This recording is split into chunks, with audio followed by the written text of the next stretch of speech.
Hi and welcome to Universal Health and Rehabilitation. My name is Dr. Jason Mazzarella and we're located in Toronto, Ontario. Our unique crash forensics service combines physics and accident reconstruction to determine injury potential, and then combines an injury-specific physical examination in order to determine what, if any, injuries occurred due to the motor vehicle accident.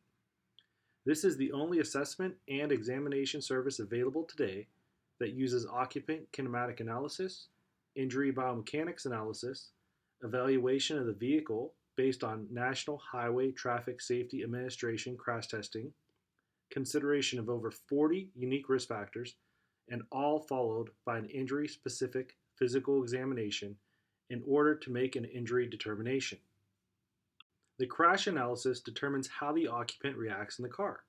The injury biomechanics analysis determines what soft tissue structures are most likely injured, and the physical examination evaluates these tissues to determine if the collision resulted in injuries, if any, and if injuries occurred, to what structures and to what extent.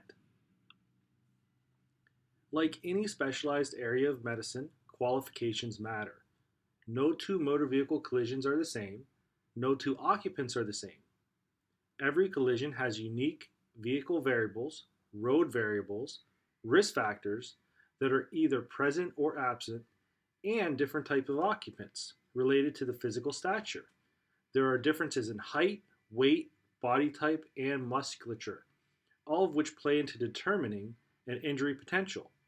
We can't assume that every person responds the same in an accident, as every person in an accident is different.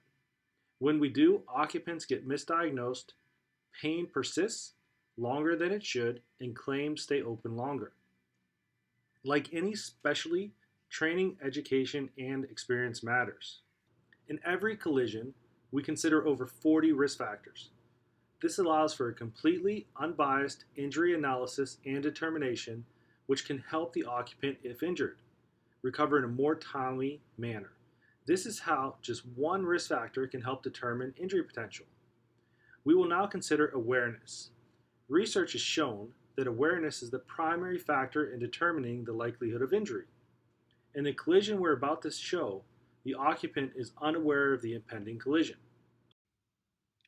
This crash test was produced by the Spine Research Institute of San Diego. This is part of a live full-scale human volunteer crash test that I participated in order to obtain my certification in motor vehicle crash forensics risk analysis. In this collision, the occupant is unaware of the pending crash. This is a relatively slow collision with a delta V of approximately 5.3 miles per hour. As you can see, the occupant is unaware of the impending crash. He's wearing blacked out sunglasses.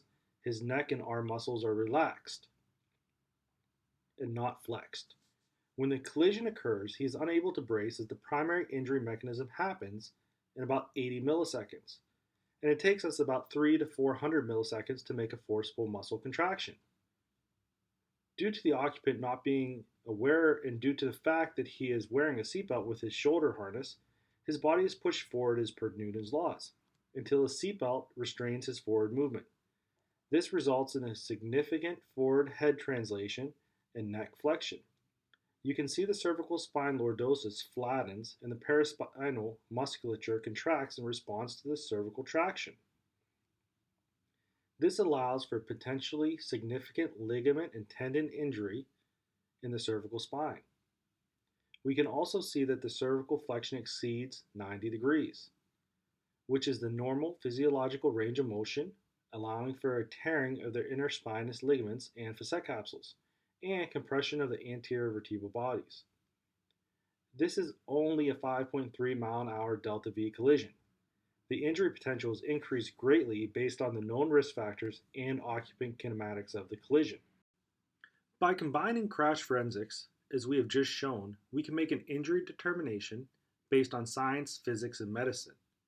We have shown you only one of over 40 risk factors we consider in every collision in order to determine the most precise injury potential for our occupants.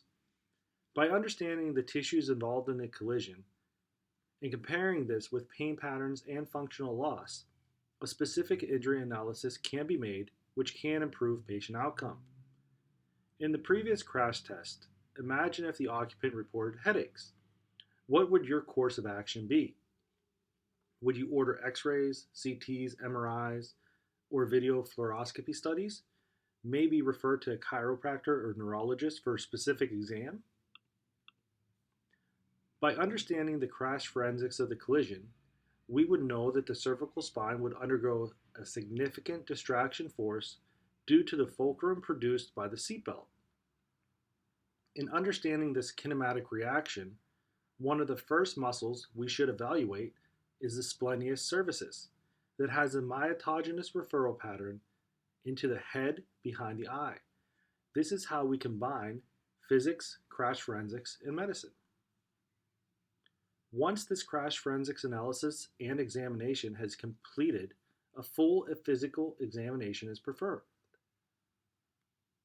What we do differently is that we first evaluate the areas of chief complaint of the occupant. We then evaluate the areas of injury potential determined through crash forensics. Unlike many other providers, we don't chase the pain. We chase the cause of the pain. Imagine how an occupant's recovery would proceed if a doctor only chased the pain. What if a person was having a heart attack and felt pain into their left arm? If a doctor chased the person's pain and only evaluated the arm and not the heart, the patient would be in a lot of trouble. This is the same with car accidents. When an occupant is evaluated only by where they point, this increases the chance of treatment duration, claim duration, and costs, while ultimately prohibiting full and functional recovery and allowing the occupant to return to their normal life in a timely and reasonable manner.